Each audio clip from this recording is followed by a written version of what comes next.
Hey everyone, welcome back to On Purpose, the place you come to become happier, healthier, and more healed. I'm so grateful that you're back here today, and I'm so excited to introduce you to my guest. This guest has been on the show more than anyone else. She was the first guest ever on the show, and she's the cutest, most beautiful, most incredible guest we ever have had on the show. I'm, of course, speaking about the one, the only, hardest guest to book of all time, longest commute to the studio of all time, my incredible wife, Radhi Devlukia. For those of you that don't know, Radhi is a clinical dietitian, nutritionist, and always learning cook. Radhi brings a modern approach to the ancient principles of holistic well-being and earned her Ayurvedic Health Counselor 1 degree at the California College of Ayurveda. Right now, I couldn't be more excited or more proud of Radhi because her book, her first ever book, is out right now. It's called Joyful. It has more than 125 plant-based recipes, and it's all about cooking effortlessly, eating freely, and living radiantly.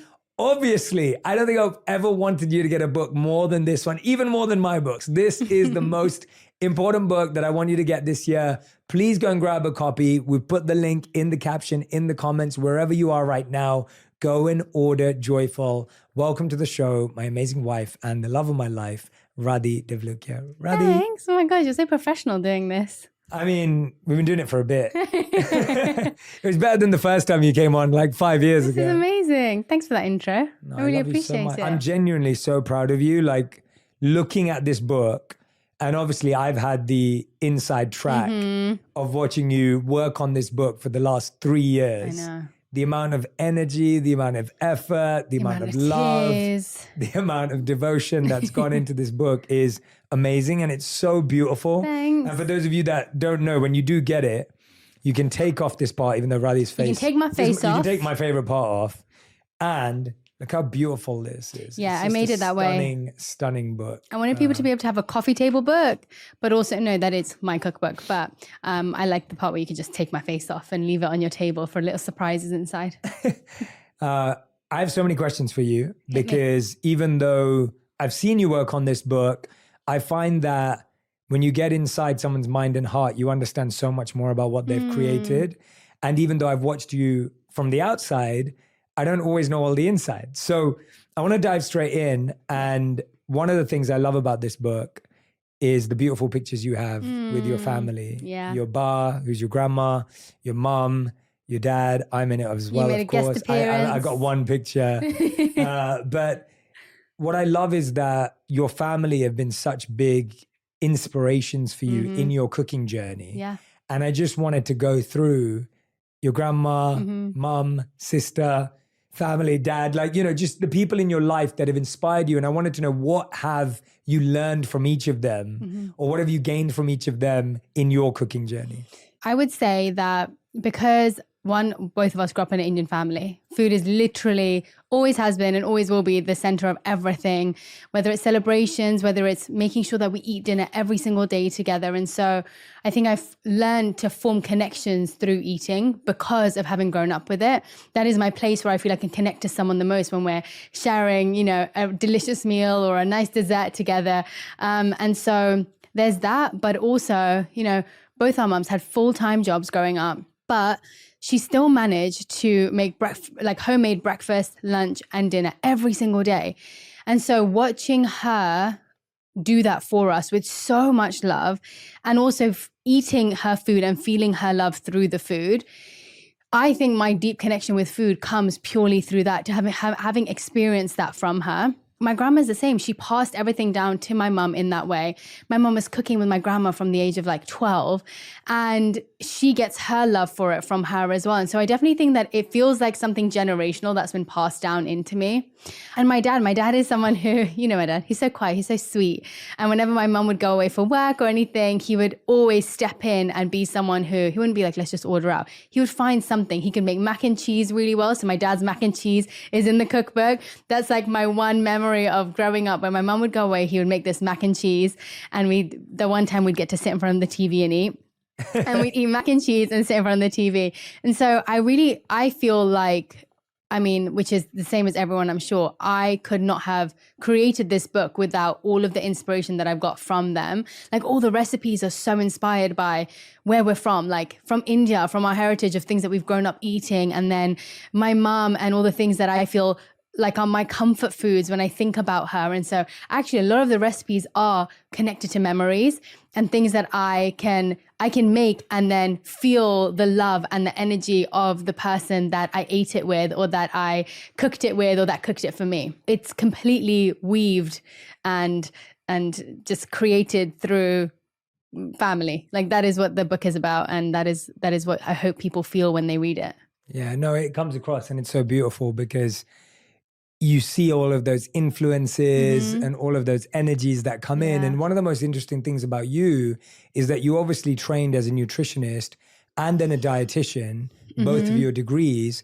And then you've become an Ayurvedic health counselor and studied Ayurveda as a big part of your learning journey. And I know you consider yourself a continuous student and wanting to develop those skills.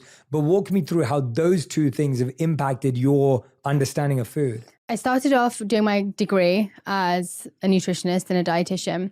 And so then I was working in hospitals where I was seeing everything from diabetes clinics to the elderly who are malnourished to little children, like pediatric clinics, trying to get little fussy eaters to eat a little bit more. And so I actually loved working in that environment. I loved being someone who could be patient facing, seeing them every week, trying to see their progress and feeling like I had a direct impact to them. But the only part I kind of struggled with was naturally, when you're part of a system, you have to recommend what the system recommends. And so that was a bit difficult for me because I always wanted to be food forward versus supplements or, anything in a bottle. But sometimes that's not, the easiest or most efficient way. And so I definitely loved it, but I felt there was a slight disconnect. And then when we moved to New York, I threw myself back into study and I found Ayurveda. And for anybody who doesn't know what Ayurveda is, Ayur means life, Veda means knowledge, and it's basically the science of life. And as soon as I learned about it, it clicked. Everything felt like it made complete sense. And it felt just like when you go to a place and it feels like home. When I learned about Ayurveda, I felt like I'd found my home in the practices and the rituals and the understanding of my body.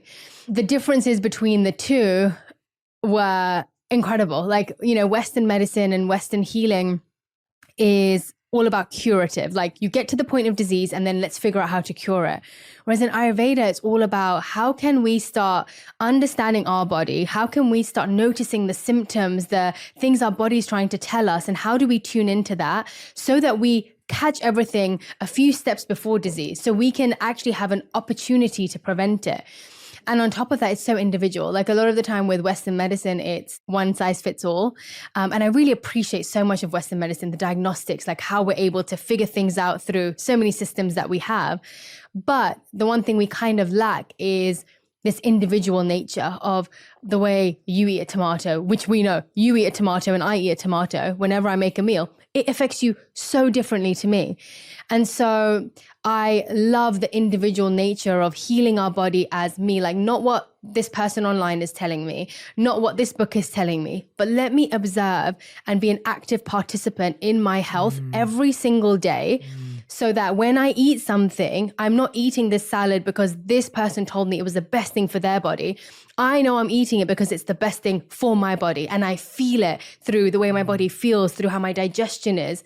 Yeah, those are like a couple of differences that I found. And then I just started learning more and more about this holistic practice and started practicing it. So now I know how it feels and I can share it with other people having practiced and lived it. I love that point that you just made about being an active participant in how you feel. Yeah. And I didn't start with this, but I wanted to say it now. Sadly, you had to give up all those patients and everyone you worked with to only have one patient. And that person's been me for the last 8 years that you've been coaching me, and you've been my health coach and my health guru. And you have helped me with so many things, whether it was really working on my sugar addiction, working on my addiction to soft drinks, fizzy drinks, what do they call them here? Sodas. So many things I had that I thought I'd figured out. So I loved meditating and reading and working on the mind, but I didn't want to physically work out. I didn't care about the body. And you helped me understand that. You probably switched my sleep schedule around. I think when we met, I was someone who could sleep a lot later. And now I sleep really, really early. And that was a big part of what you changed. And all of those have made me feel healthier and happier every single year because you've helped me build these habits. And I just want to add, none of that was done through force. None of that was done through telling me what to do, but you were always patiently coaching and guiding me as in how I showed enthusiasm or what I wanted to learn. And so what I love about this book is that you've taken all of that and you've now made it accessible to anyone who wants to change their habits. And that's what's so amazing about this book. It's not a cookbook in that, yes, it does have 125 recipes. And it does have recipes. It is a cookbook, guys. It is a cookbook.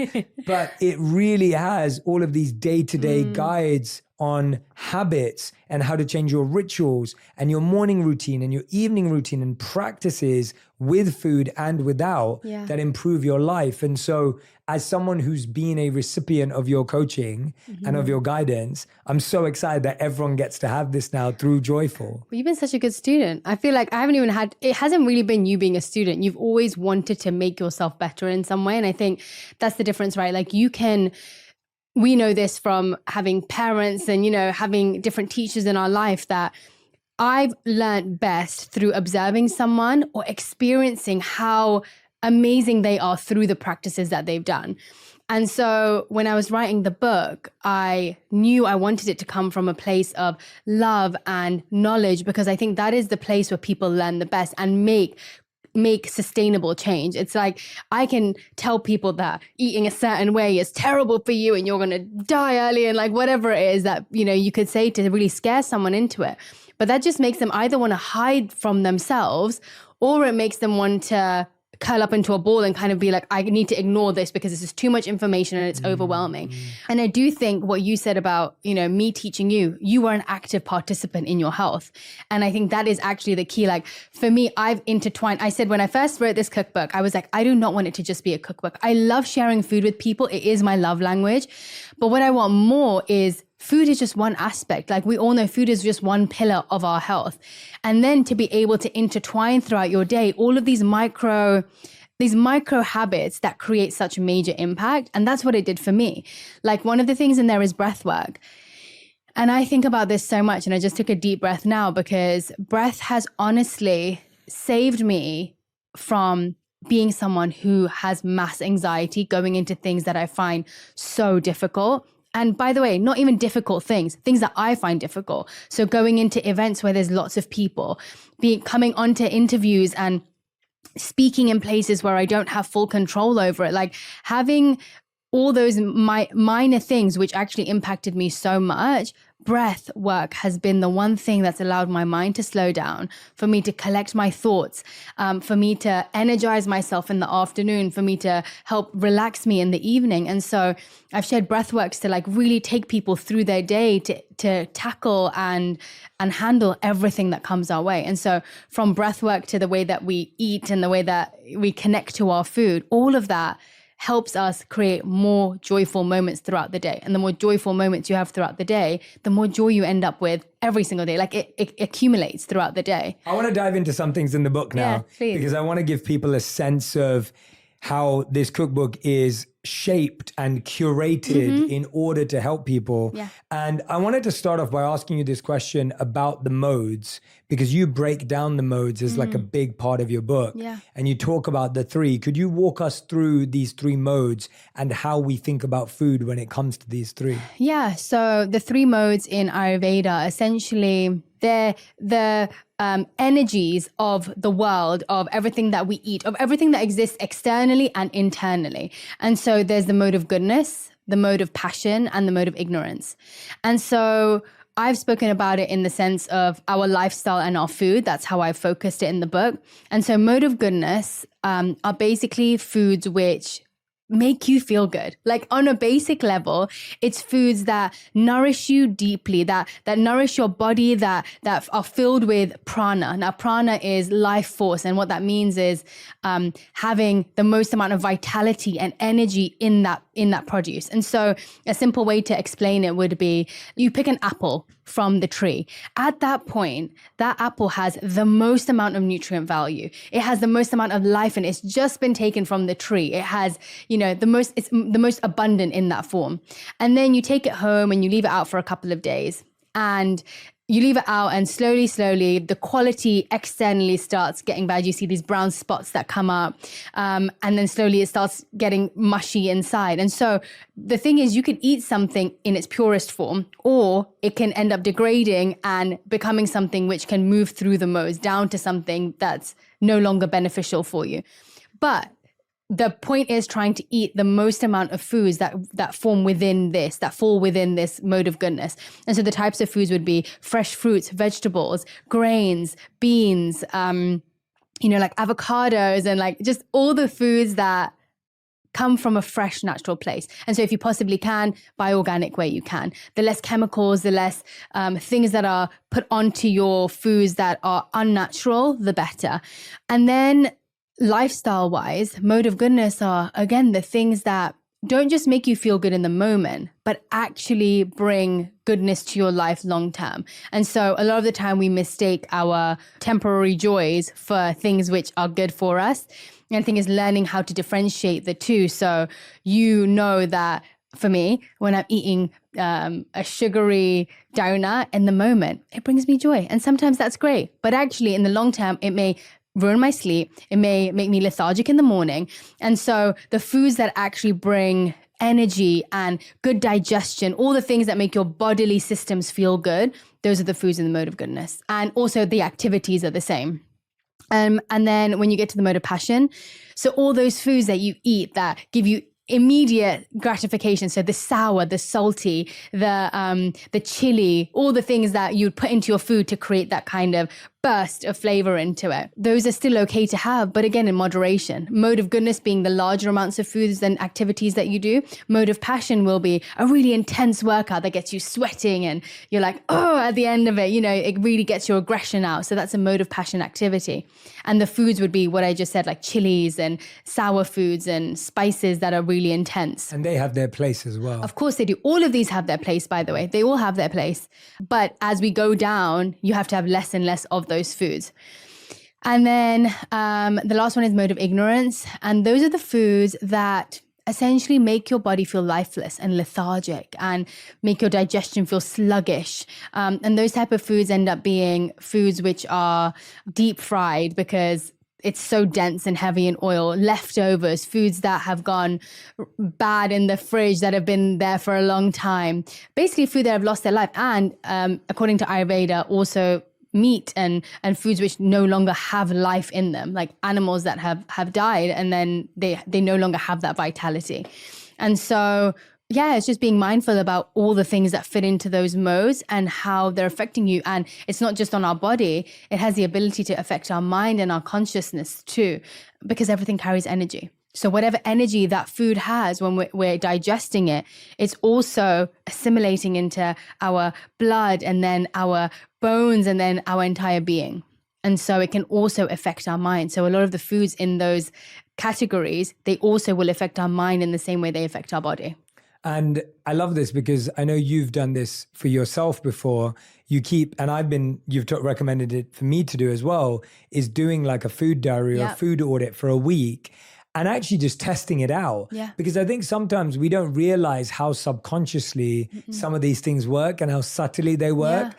And if you hadn't taught me in how to spot these things where it's like, well, did you sleep badly? Oh, wait a minute. What did you eat the night before? Right? Often we think it's so mental, but so often it is physical. It is biological. It is to do with what you consumed. Yeah. I think we've tuned out of our body so much. When they say about your own inner voice when you've got too many voices that you have allowed to be louder and louder around you, your inner voice becomes, quiet or it becomes dampened. In the same way, our inner cues, our inner intuition about our own body, we kind of end up losing that because we're constantly hearing avocados are amazing for you. So you end up eating an avocado every day, even if it's making your tummy feel bad. These salads are amazing for you. So then you end up eating those salads and slowly your body is screaming at you. Well, first of all, it starts to whisper and it's like, oh, I feel a bit uncomfortable. And then you ignore it. And then you're like, oh, my skin is breaking out or I'm losing my hair, or, your external symptoms start to come and still you're like, it's nothing to do with my food. I'm going to keep eating this. And so you slowly start quietening your own bodily cues that you completely start to deteriorate your body just because you've stopped listening to it. And then your body stops communicating to you. And if it does, it will scream at you until your body gets to the point of breaking down. You get IBS, or you end up getting gut issues, you end up getting skin issues. And so we don't seem to be able to catch ourselves in the point of, oh, I'm feeling a little bit uncomfortable today. I wonder what it was that made me feel uncomfortable. And so the diary is really important, because if you do struggle with any physical, problems at the moment, digestive issues, whatever, start doing the diary of this is what I ate and this is how it made me feel 2 to 3 hours after. That's usually how long it will start taking to digest your food. And then start pairing that up with, okay, this didn't make me feel good, so I'm going to cut that out and let me see how I feel. It's a process of elimination. And it does take a little bit of work, but it makes such a difference, because then your body will start talking to you a little bit more the more you listen to it. Yeah, it's like what I told you last night, where I've been exercising, I've been meditating, I've been feeling really great, I've been sleeping really well. And then for the past 4 nights, I've just had such a busy schedule that my morning routine, evening routine, everything went out of whack. And then last night I was like, I just need to eat sugar, and I know exactly why. I know. And I was like, I literally haven't turned to it. Whereas last night I literally ordered. For 3 weeks. Yeah, for 3 weeks. It's been amazing. I had no refined sugars and I was absolutely fine. But then the last 4 nights, my schedule was crazy. And so last night I ordered a chocolate fudge cake, a tiramisu, and had a scoop of ice cream. And it was amazing. It was great. And I'm really happy I did it. But at the same time, I noticed why I was craving it. Yeah. Because for 3.5 weeks, I've not craved it at all. Yeah. And again, I'm not trying to food shame people or make people feel bad. I really enjoyed that food that I had last night. But it was a recognition of how much my body didn't need that when I was doing all these other things, and how much I resorted to it as well. Yeah, well, it's you have noticed what your triggers are for wanting foods that are just there to give you a hit that you need. And so you already know that when I have lack of sleep, when I don't have time to rest, when I don't get my weekends, when I'm going from one thing to another, slowly it's deteriorating me. And then I get to that point. And so I think what you've done is you've recognized it. So you know where you're leading, you know where you're going, and then you'll have to, you have your sugar dose, which is fine. Like everybody loves having a little bit of something. But the fact that you're able to recognize that I know this is going to happen. Like this is it's going to lead to if I continue down this road. Yeah. Donuts tonight? Yeah, definitely. I wanted to dive in. There's something beautiful that you did in your book. And I thought these were really well written and explained and super unique as well, and things that I don't hear people talk about all the time. So I wanted to dive into it. You have 9 tips for living joyfully. And the reason I wanted to ask you about some of these, my favorite ones, is because I think they're underestimated and they have a huge impact on the food we eat. Yeah. And so I'm just going to pick some of the ones that I like. So number 2 is called eat until satisfied, not stuffed. And I was thinking that until I met you, I definitely believed that I would eat till my limit. Yeah. And now I'm like wanting to know what's made and how much there is and everything else. But walk us through why it's important to eat until satisfied, not stuffed. Yeah, in Ayurveda, it says that you should eat until you are 3/4 satisfied, not full. And so what that means is not getting yourself to the point. So there's such a fine line between eating enough to fuel our body and then eating so much that it then makes us feel drowsy, lethargic afterwards. And so learning what those cues are for your body is really important. And so it's easier for our body to digest when we haven't overstuffed it. Like think of your stomach as like a furnace where you constantly keep putting things on top. And so naturally, there's only a certain amount of digestive juices that are flowing in your digestive system. So it's like it produces enough for the amount that you should be eating. And then you end up overdoing it and overwhelming it, where your digestive juices aren't actually allowed or aren't able to digest everything that's in there. So then what happens is your food remains undigested. Your undigested food ends up fermenting in your stomach. You then get gut discomfort. You then feel a bit slothy after your meals. You feel bloated. So then those foods end up fermenting, producing toxins in the body. Then you start getting headaches and just feeling really groggy. Or then you're like, I wonder why I feel this way. I just ate a full meal. I felt energized, but I thought I would get energy from it, but instead it's made me feel worse. And so the 3/4 full thing is you will know when you've eaten too much, when you, instead of feeling energized by the meal you're eating, you feel the opposite. You feel lethargic, you feel under the weather, you feel groggy. And so that's a good indication to you that maybe you've either eaten the wrong foods or most likely you've eaten a little bit too much. And so the way to actually make sure you do that is conscious eating and like mindfully eating, because the fact is when you're distracted, you've got a burrito in one hand, you're typing on the other, you're talking to people, like you're all over the place. So what happens is when you end up eating your food, you haven't yet prepped your body to say, hey, by the way, food's coming. And so when your body knows that, by the way, you may not have even looked at what you're eating. Your digestion starts as soon as you look at food. That's the beginning of when our digestive juices start flowing. Our tongue knows to produce the enzymes it needs to start, digesting the food from the mouth. And so when you don't give it enough notice, you start eating and your body's like, oh, I wasn't ready to digest all this food. And so looking at the food, having a prayer of gratitude just before you eat, a second with the food to tell your body food is coming to nourish you now. Then taking a bite, slowly eating it. You'll notice that when you eat slowly, and by the way, I don't mean you have to long out your meal for like an hour. It's just taking bite at a time instead of eating a bite before the last bite's finished. When you do that, you'll notice, oh, I actually only made it through like 3/4 of this burrito. And actually, I feel actually great. Like this feels good for me. This feels like enough. Whereas if you eat that fast, your body doesn't even get to tell you, oh, okay, I'm stuffed now, until it's too late.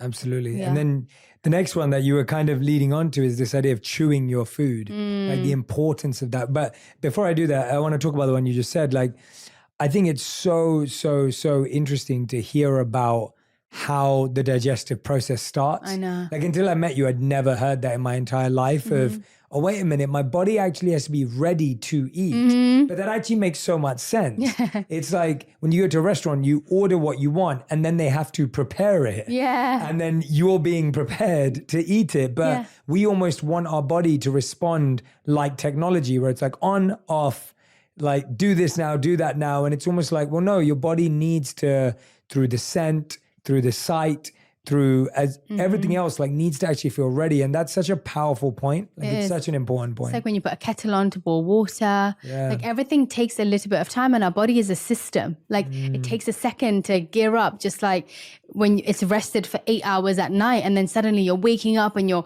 throwing in your coffee and you're throwing in all this heavy food and your body's like, oh my gosh, I just got up. Give me a second. It's like someone screaming at you when you're waking up. And so that's how our body feels too. Chewing your food. Chewing your food. Oh, okay. So I have this memory of my dada, my granddad. Every time we would sit down for a meal, he would remind all of us, you have to chew. I think it was like 32 or like 32 times, like chew your food. And so everyone would have to sit there chewing their food like 32 times. You don't have to do it 32 times. That's like the recommended amount, because the fact is the more you digest in your mouth, which is what our teeth are for, the more that you break it down, the less work our stomach has to do. So if you're eating food, even if it's small, even if it's big, it's like our teeth were made to break down the food. Our tongue was made to release the enzymes to break it down. You skip that part, your stomach's doing double the work than it needs to. Chewing your food. So if you're having digestive issues, one of the simplest things you could do is chew your food a little bit better. Because if your digestive juices or your gut is a little bit weaker, it's going to find it even harder to break things down. So whether it's raw foods, sometimes cooked foods you can get away with, soups you can get away with, of course. But the things you have to really pay attention to chewing more are the things with the roughage around it. So like more fiber around it, the beans, salads. When you're eating salads especially, chew it well so that it gets broken down. I mean, that's such a simple yet huge point. Yeah. I know as someone who eats very fast, and you've slowed me down so much, but I always found that I had to eat quick because when I worked in the corporate world, you didn't really get a lunch. And so you'd quickly eat and you didn't want to be seen eating because you were always being judged for not working hard enough. Wow. And so I got into this habit of like eating really, really quick. And what I realized was, yes, I could eat quick, but it's exactly what you said. I wasn't chewing my food properly. Obviously, I'm then getting cramps or feeling bloated or whatever else it may be. Good. And you don't feel good. And now you're not working or you're not alert at work because you're not feeling great anymore. That's so true. And so it sounds so simple, but that ability to chew your food effectively. And I love what you said about how the stomach's doing double the work. Again, we don't look at our body as a system. No. And so we don't recognize that, oh, that's what's putting pressure on my stomach. And that's why I'm feeling pain. Yeah. Because I could have eaten food that's good for me, but I'm not chewing it. I'm not breaking it down. Yep, exactly. Yeah, I love that one. Okay, I'm picking some more because these 9 methods of eating joyfully, living joyfully are brilliant. So that's a couple of them. I wanted to pick a few more. This one was intriguing to me because you put eat and cook with your hands. Yes. You know, I mean, in our culture, in Indian culture, and in many of Eastern traditions, you eat with your hands. And again, that's another way, it's another sign to your body because we've gotten used to holding metal things. So our body doesn't actually know. It could think that we're about to saw something. It could think that we're about to write something. You know, there's no connection. It's dead material that you're holding on to. And so you start cutting your food up and your body's looking at it, but it doesn't quite understand. Like, so I can see the food, but I can't touch the food. And then suddenly you put it into your mouth and it's like, oh, we're eating now. So our hands have nerves. And as soon as they start feeling the food, you know, even with children, if you think about it, touch and texture is such an important part of your body recognizing what you're doing. And so that's just another indication to your body that you are about to eat. And also a connection to food. Again, we have such a disconnect to the food that we're eating. It doesn't kind of allow you to do anything else. Your hands are a little bit dirty. You're connecting with the food that you're eating. And so one, it removes distraction and you doing other things. And 2, it just allows you to reconnect back to the food that you're eating. It helps when your hands are a cooking pan. Like you can hold really, you can hold really hot food. Like I'm like, I'll literally throw something into the air and you'll just be like standing there going, what is your issue? Yeah, my mum calls them asbestos hands. I don't know what that means, but she's always called it that. I think it's like a thing when they were younger, like asbestos, but my mum has it too. I think it's just a cook thing. Yeah. You just get like numb at the tips of your fingers. You just pick anything up.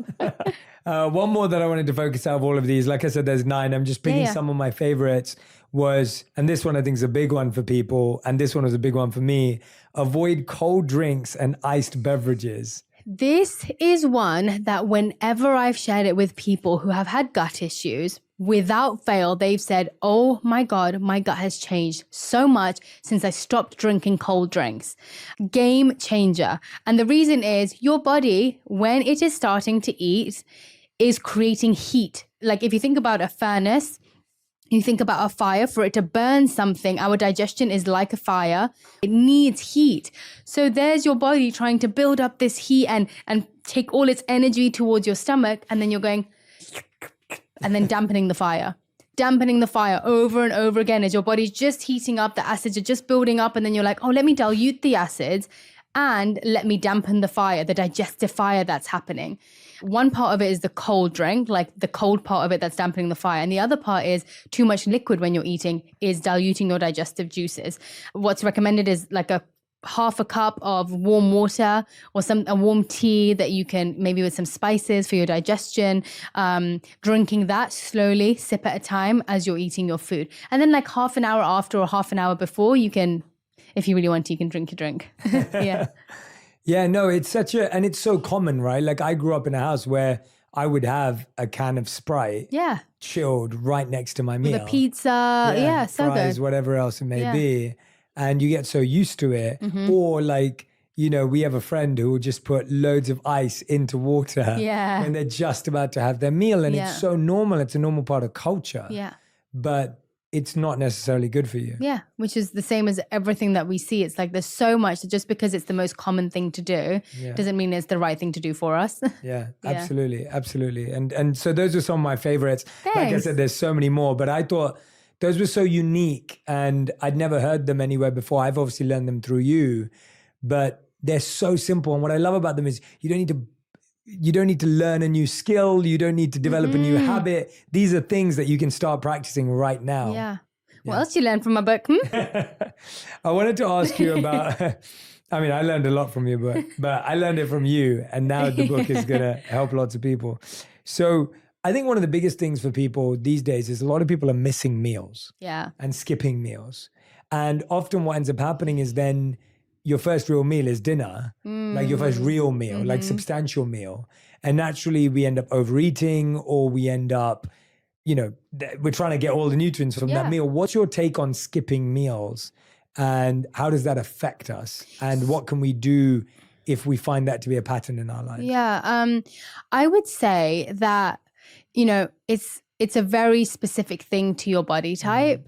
And you will know just by doing it, whether you are the body type that can take it or not. I have a body type where I can not eat in the morning till I've worked out. I work out on an empty stomach. I then will have my meal maybe at like 10, 11 o'clock. I will fast for a long period of time and my body thrives off it.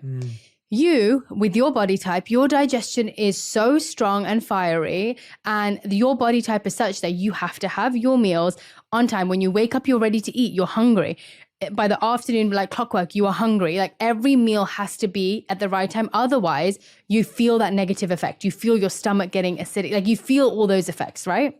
And so I would say you really need to, I mean, I know I wish I could give a direct answer, but that would be wrong. You have to see if when I am waking up and if I'm hungry straight away, your digestive system is ready to eat. If you're waking up and you're like, I could go another 3 hours without eating, test that out for yourself. And so there are certain body types where, especially if you're quite a slim build, you lose weight quite often, quite easily. You generally are quite ravenous and hungry all the time. You probably need to be having your meals regularly. And if your digestion is suffering when you don't, that's an indication that you need more regular meals. For me, if I end up skipping a meal, my body actually is good with fasting, and it actually feels better sometimes and less lethargic when I do that. So sometimes I will last off like 2 meals and I'll be okay with it. But I think, there's so much where it's like intermittent fasting is amazing. And then someone does it and they're like, I felt awful. But like they said, it works for me, but I feel so bad doing it. Then don't do it. It's not for your body type.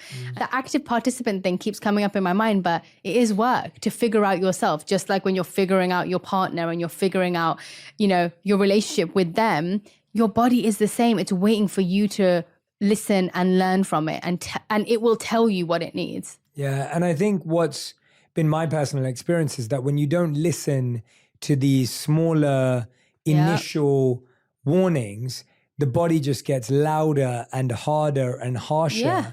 And we think there's something wrong with our body, when actually your body's been doing the right thing all along, which is telling you to be an active participant. And listen to me, it's like your partner that just gets louder and louder and louder if you're not listening, or your alarm clock gets louder and louder and louder when you're not listening. You're not waking up. Yeah, exactly. And so your body's trying to get you to do the same thing. Wake up, Yeah. All right, one question I want to ask you is, on a busy day, what's one practice you can implement to make sure you slow down? What's one thing you do and one thing people could do? Because I feel like eating fast, it sounds like, drinking fast. We do a lot of things fast, and that seems to cause a lot of issues. For me, because as you know, my mind, the way I talk, everything is quite this and then this and then this, and I'm all over the place. And so I can relate to being someone who's very fast-minded and constantly feeling like I'm all over the place.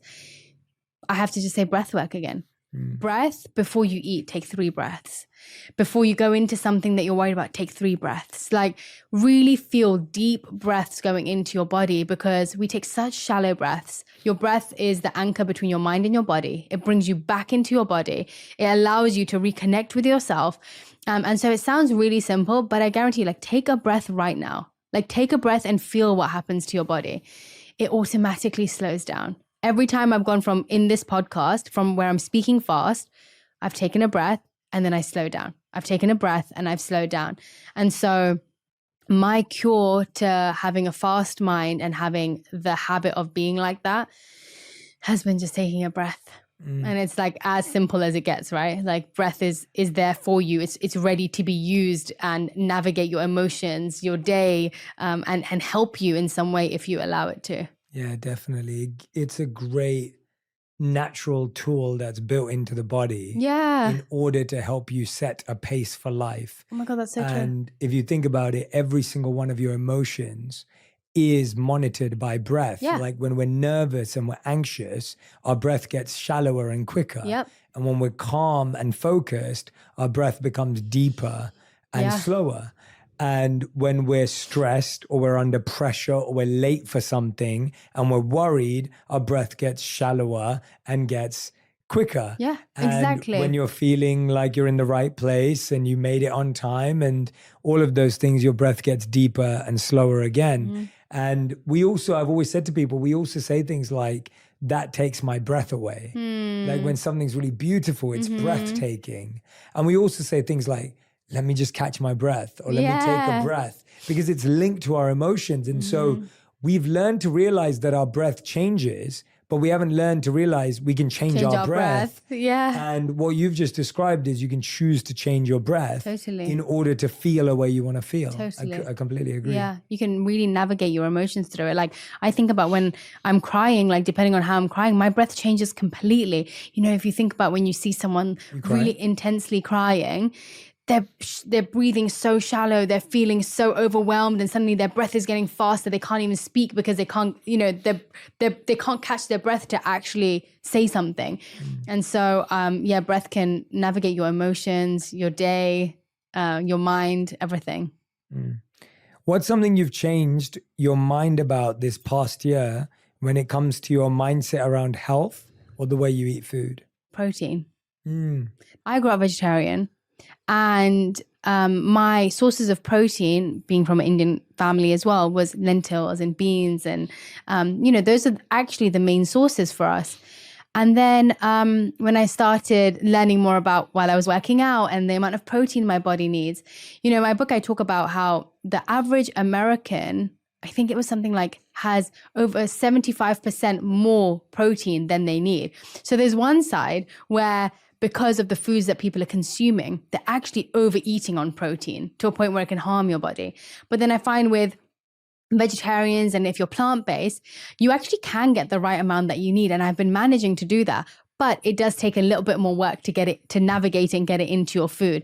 But I've noticed what a difference it's made. Like everything from hair fall, hair shedding.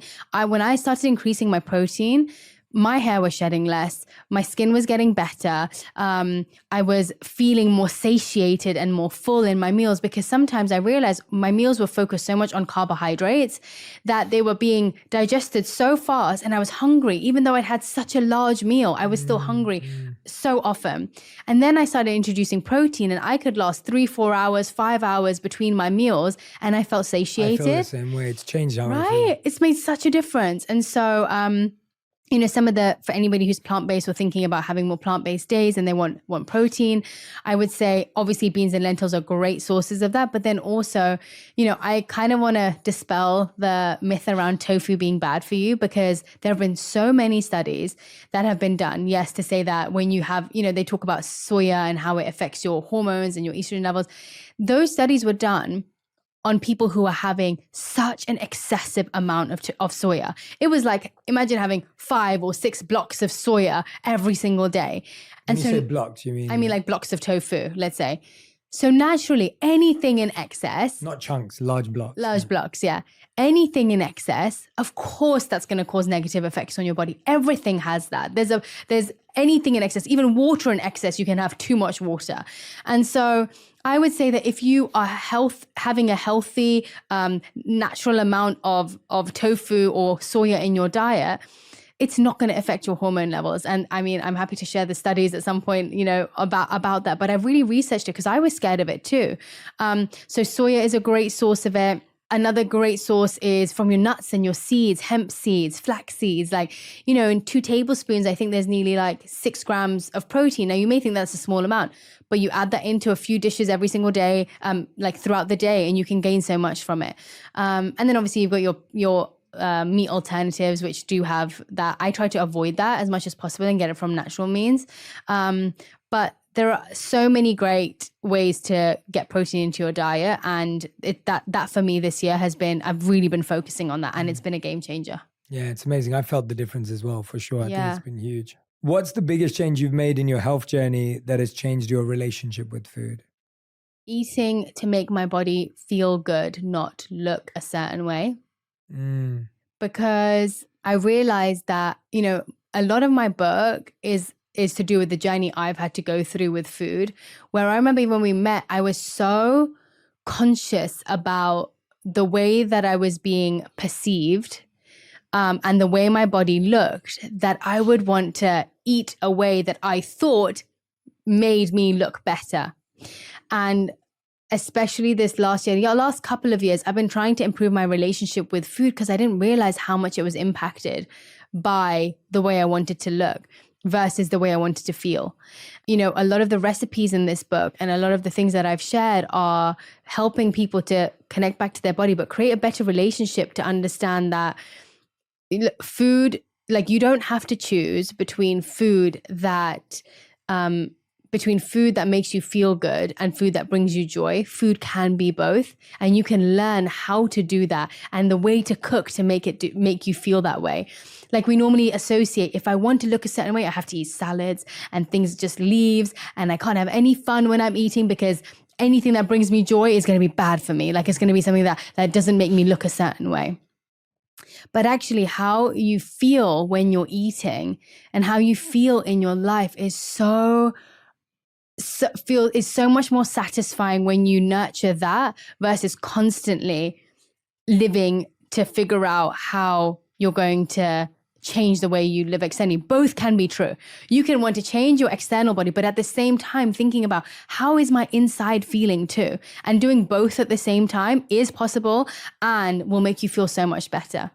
I was listening to something today and it was talking about self-objectification. And it was really interesting because it was talking about how we view ourselves constantly as other people view us. We live our life as other people view us. So, for example, on this podcast, I may be thinking, how am I going to sit in a way where I'm going to look the most flattering? And how am I going to move my body in a way where maybe they don't get the bad side of me? And so you're constantly living through other people's perception of you, essentially objectifying yourself.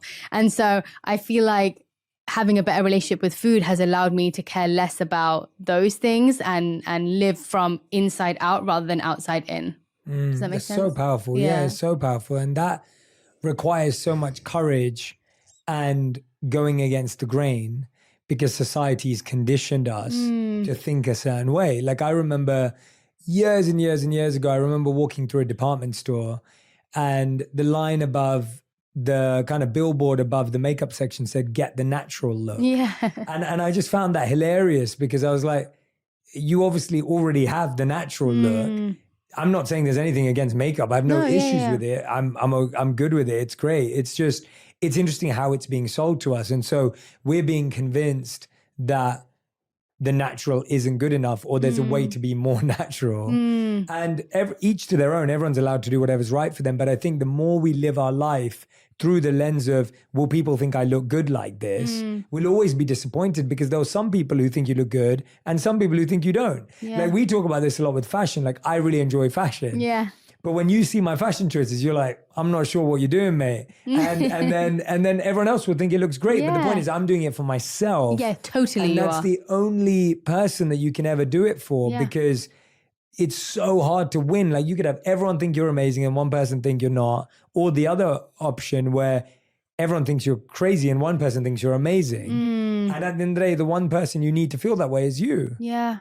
Right? That's what I'm hearing from what you're saying. Yeah. And you kind of rob yourself of experiences. Like I was talking to Liz Moody. I was talking to this guy and she was saying how, when you go to the beach and you look into the sea and you see the sand underneath you and you're thinking, oh, I want to go into the ocean, but I'm a bit worried about what people are going to think about me in this swimsuit.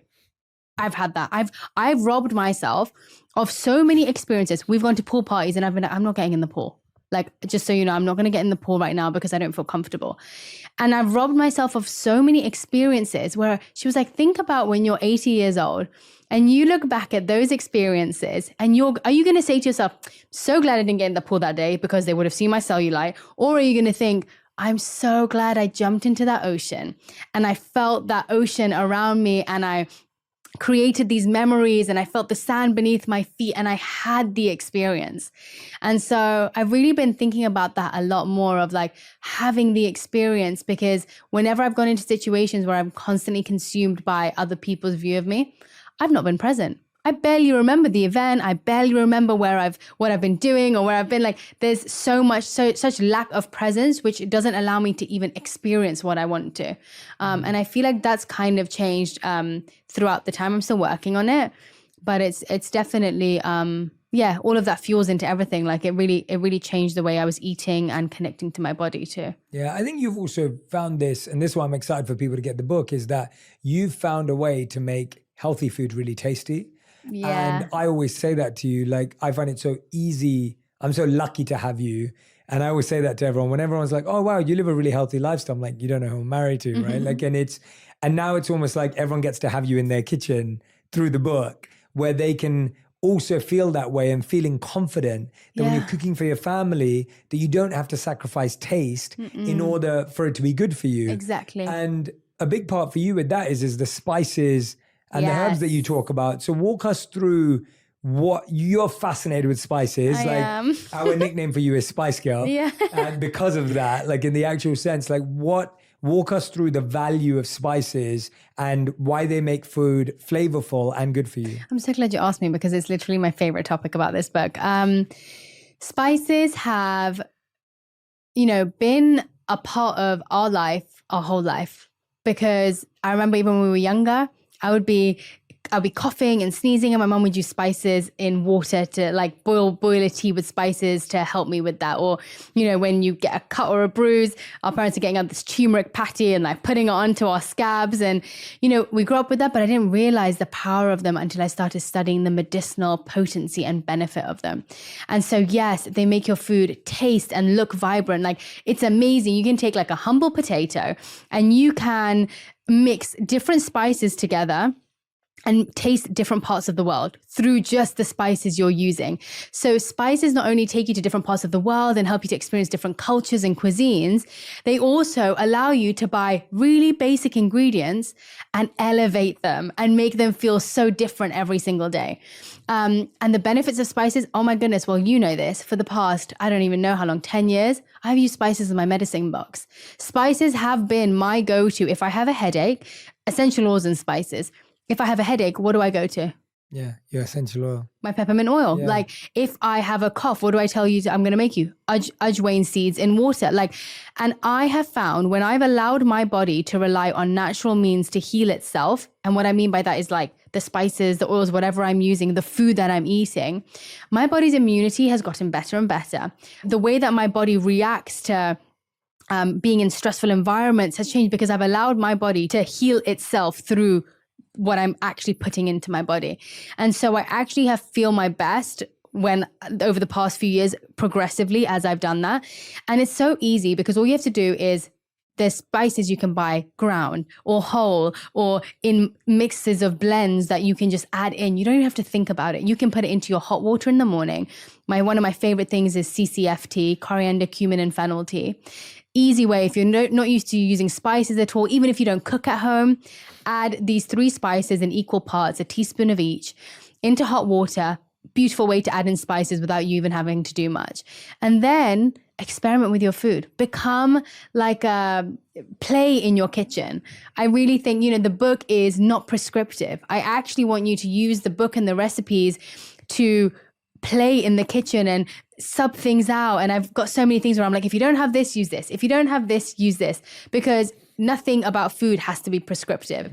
And so spices are a really fun way to do that. So yeah, one of the huge intentions and goals with my book is for you to have a spice cupboard that is full and overfull by the time you get to the end.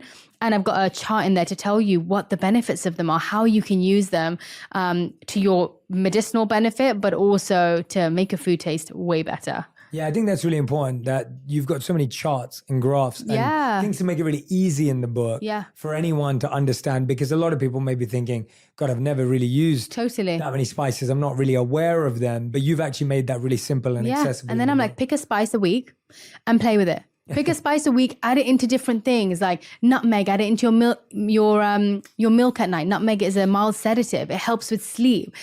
In the morning for your digestion, for centuries, Indians have eaten fennel seeds after their meal. It's a tradition. You go to an Indian restaurant, you go to an Indian house, they will be passing around fennel seeds after their meal. That's because it is amazing for gas, for bloating, for digestive relief after you've eaten.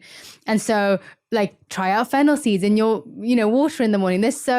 Pick one thing. You don't have to be overwhelmed with so many different practices and spices and things in the book. Pick 1 or 2 a week that you want to incorporate and see how you like it. See how your body reacts to it. Yeah, I love that. I mean, you just mentioned 2 things there that I wanted to speak to you about. People have always been fascinated with your morning and evening routines. I wanted to ask you, what does your morning routine look like now? And why have you chosen the specific things that exist in it? Good question. Are you not part of my morning routine? No? What do you mean? You don't know what my morning routine? No, of course I do. What is my morning routine? So I don't know what happens before I wake up. That's true.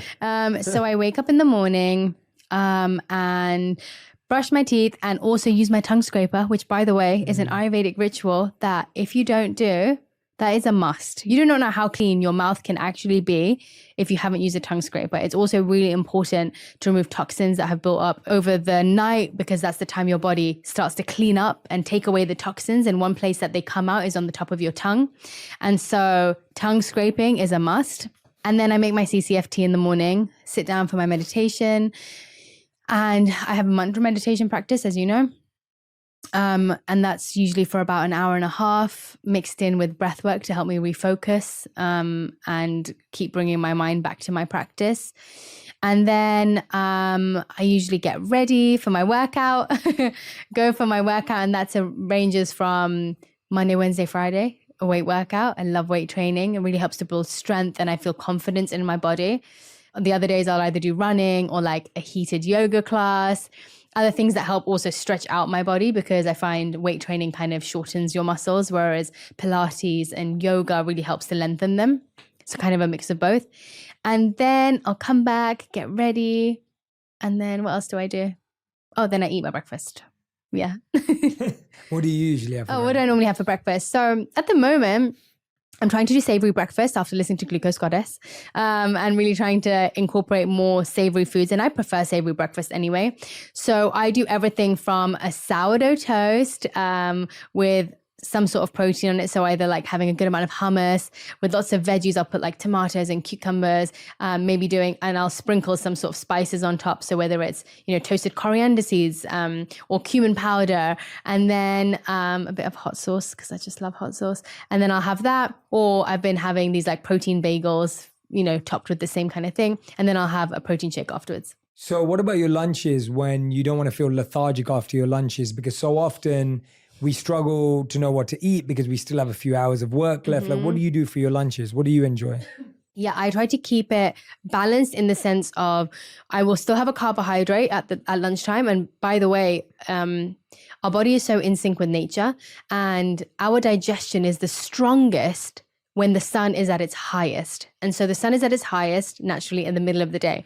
And so our lunch should actually be our largest meal of the day, ideally, because that's when our digestion is the strongest. It's able to digest the heavier things that we want to eat. And so I will have a larger portion of my carbohydrates, if possible, in the afternoon. And then I will mix in lots of different veggies.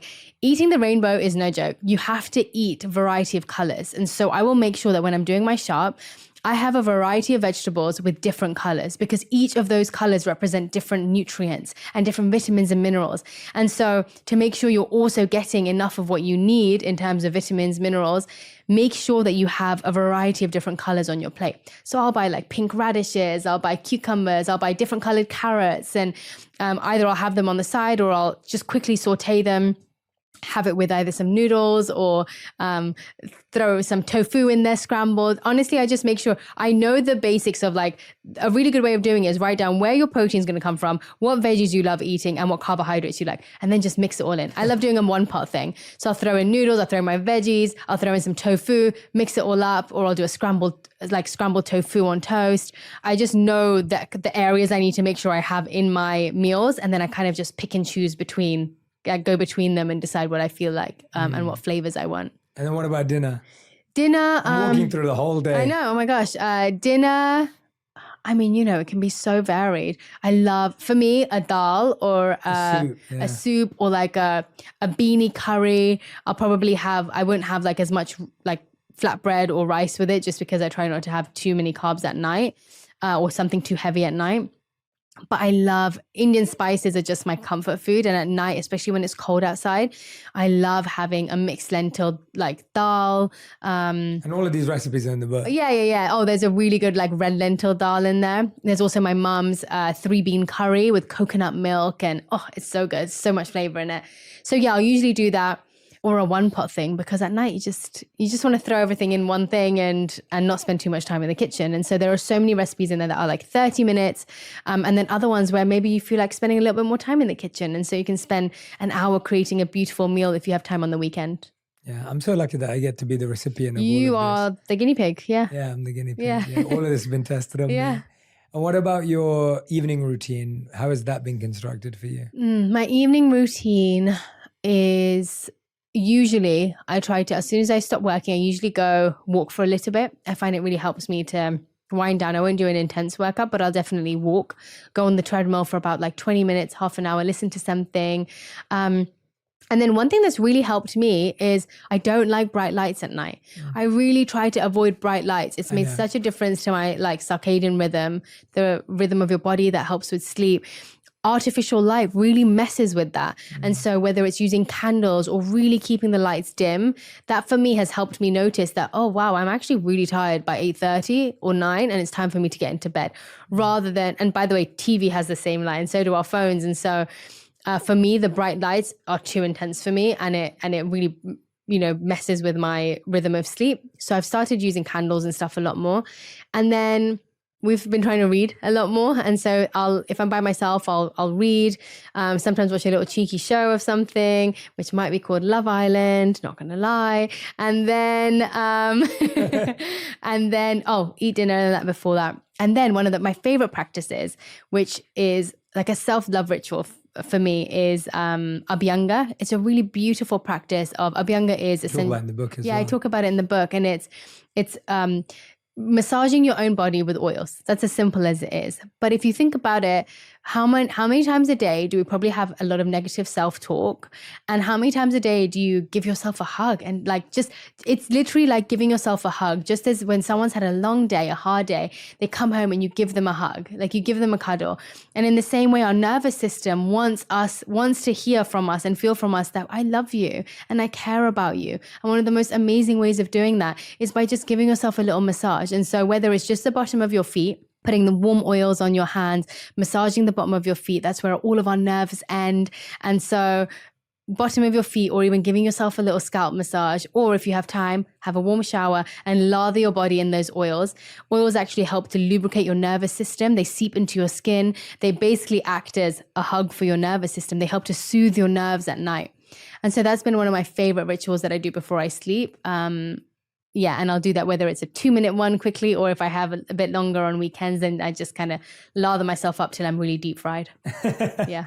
I love it. No, and I'm glad that we went through a whole day, because I think so often there was so much that just came out of that. Oh, good. Like in terms of like what to eat in the morning, why you eat certain things in the afternoon, why you don't eat them at nighttime. Like we just learned so much and so many practices. Yeah. And again, for anyone who wants to understand them more deeply, they are well explained inside Joyful, the book. Oh my gosh, wait, can I say one more thing? Of course you can. I realized actually, I was going through a period where I was finishing eating by 5 p.m. Like I wouldn't eat anything after that.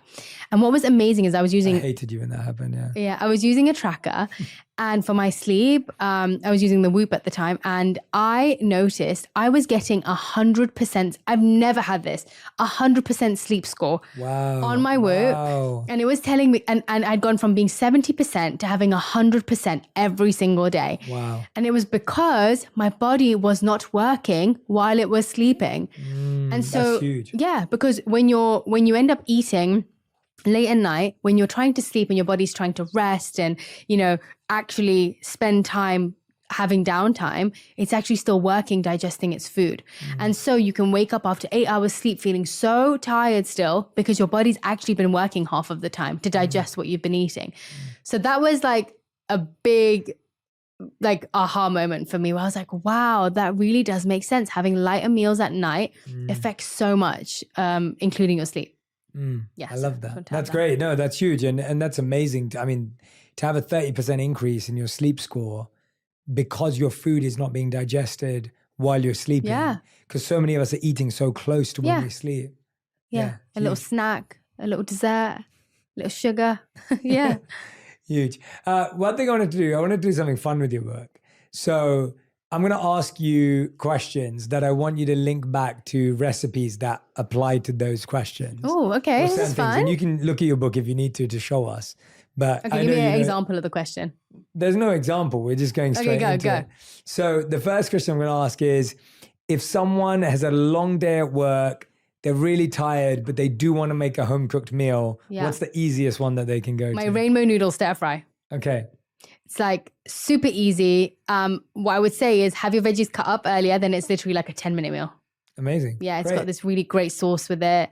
You get your veggies, you get everything all in one thing, and it still tastes good and it feels like takeout. Yeah. Yeah. Okay, good. How do you recommend people meal prep? Because that's an important part of all of this. Chopping takes up so much time. My meals are cut down significantly when I've chopped my peppers beforehand, when I've grated my cabbage, when I've, everything that you possibly can. I wouldn't say to do it too in advance because as soon as you cut up a vegetable, it starts to spoil. And so I'd say you can cut up peppers 2-3 days in advance. Same with like carrots, cabbage and stuff. Tomatoes go bad straight away. You cut them up by like an hour later, they're bad.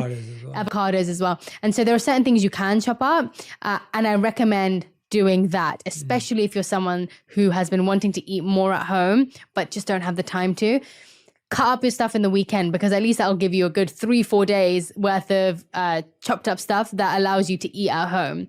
And that's been a game changer for me. I've been so busy lately and since I've got back here, I'm actually so proud that I have not ordered out or eaten out once. And that's crazy for me because I've also been, you've been way busier than normal. Hard, yeah. But having things chopped up, and also having planned what I'm going to eat. Usually we end up ordering out when you're like, oh, I have got nothing planned and I just don't even want to look at my fridge and figure it out. Figuring it out is half the battle. So if you already know and you already have the ingredients, it makes it so much easier. And then you've chopped it up, you've basically done half the work. I love it. Yeah. Okay, so let's say another scenario. I've got all these scenarios. Okay. So someone's got someone they're dating coming over for the first time, second time, maybe they're making them something this time. What do you cook for someone to impress them from your book? Oh my gosh. You want to show off, Good question. I would say my jalapeno cheesy dough balls. You know why? Because they're those were we had them the other day. They're so good. You can have there's a masala topping to go on top too. But the reason I say that is because it shows that you don't take things too seriously. That it's a fun dish that's like a pull apart thing. You didn't try too hard. Yeah, you didn't try too hard. It's a sharing dish where you kind of pull apart the bread and it's fun. It's also just a pop of flavor and vibrance. And also, who doesn't love a good bread dish? Yeah. Like bread is life. Love it. Yeah. If you've got another scenario, if you've got the girls coming over, it's girls' night, you're hanging out, what are you going to make? Okay, so for girls' night, I would probably say the roasted red pepper tagliatelle. And then mixed with that, we're not done yet. Girls' night now. Yeah, roasted red pepper tagliatelle. And then doing like the butter bean and tomato salad because you always want something a bit lighter on the side. And then having some sort of veggie side because you always I have a whole veg hero section. So I'd probably do like the zucchini baba ganoush or the sweet and salty broccolini. And then for dessert, because for a girls' night you need dessert, I have this decadent cake, which is amazing. It's like one of the best desserts in here, I'd say. I made it the other day, the triple chocolate brownie black forest celebration cake. But what I do is I deconstruct it. So it ends up being a brownie sundae. So that would be my ultimate girls' night. I love that. Yeah. Or I do ultimate guys' night. Oh, ultimate guys' night, easy. I would do my bean burgers. Okay, I like that. I would do my bean burgers. Strong start. I then would do bean burgers with a side of my dad's mac and cheese. And then for a bit of balance, I'd probably throw in some veggies, which would be in the form of my golden caramelized fennel. I think that'd be a nice, like, little refreshing side dish. And then for dessert, I'd probably have to go for cookies 3 ways. That sounds good. or a crumble. Yeah. I like that. Cookies Yeah. 3 ways sounds Cookies good. 3 And ways. the crumble's amazing. But Yeah. I think for guys that, yeah. And last scenario, date night. Ooh, What would you make me on date night? I mean, I've been really lucky because Radhi's been testing recipes from the book I actually every haven't. day. So I've been...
spoil every day. But You know what? Date night, I'd probably go with. It depends. Is this like a this is like a married couples Okay, have lived yeah. together for a while. They want to make a special I date probably night. do like my What should I do? Mexican lasagna because That was so, it's that was, no that- fuss yeah. and it's just so tasty. And then I'd throw in maybe like my warm nutty superfood salad on the side. And maybe my the sweet potatoes with cavallonero pesto. So when are we doing date night? Yeah, I mean, I can make it all tonight if you want. Straight off. And then baklava cheesecake. Oh, baklava To end cheesecake. it all off. Or my I love chocolate it. mud pie for you because you love chocolate. Chocolate mud. Both of those sound Yeah. amazing. Radhi, I'm so proud of you. Thanks. And I am so excited, honestly, for everyone to have you in their kitchen because I'm so grateful to have you in ours. Thanks. And like you all just heard, there are obviously over 125 plant-based recipes in here, and every single one of them sounds amazing. And I can truly say, as someone who's eaten every single one of them Yeah. multiple times, I'm not bored of them. They're incredible. Thanks. And I think anyone who gets this book and cooks from it is going to invite so much joy, so much energy, so much vibrancy into their life. And that's what I wanted to ask you as a final question around, you called the book Joyful. Mm-hmm. You talked about cooking effortlessly, eating freely, and living radiantly. Like, what is your hope for people? Because this isn't just about, it isn't just about the recipes. It's about inviting abundance and energy into their life. It is. 3 intentions. One intention is reminding people that you do not have to choose between the food that makes you feel good and food that brings you joy. It can and should be both. 2, that life is about all those little joyful moments to accumulate to bring you more and more joy throughout the day, whether it's through your practices, your wellness rituals, or through the food that you're eating. And 3, that you feel you spice up your life. Like you fill your cupboards with the spices that spice up your body, but also spice up your food too, that really create vibrance, because spices are vibrant and create more vibrance in your body and your life too. And actually, I'll add on the last one. I feel like I am a seriously grateful student of many great teachers. And it really was a way for me to be able to share so much of what I've learned from the people that have taught me so much, from my mum to my Ayurvedic teachers to my spiritual teachers, everything. I was able to accumulate that and pour it into this book. And I'm so excited for people to feel the changes that I have felt in my life through everything that I've shared in there. So yeah, that's my intention for it. The book is called Joyful, everyone. More than 125 plant-based recipes by Radhi Devlukia. Cook effortlessly, eat freely, and live radiantly. You know what I'm going to say. Go get it right now. It would mean the world to me. I love supporting you, not just because you're my wife, but because you're so incredibly talented and so smart. And I think this book is going to change so many homes, families, and relationships. So it's definitely changed ours. So thank you so much. I love you. Thanks for having me on. How exciting. And so excited for you. Congrats. Thanks, everyone. If you love this episode, you'll love my interview with Dr. Gabor Mate on understanding your trauma and how to heal emotional wounds to start moving on from the past. Everything in nature grows only where it's vulnerable. So a tree doesn't grow where it's hard and thick, does it? It grows where it's soft and green and vulnerable.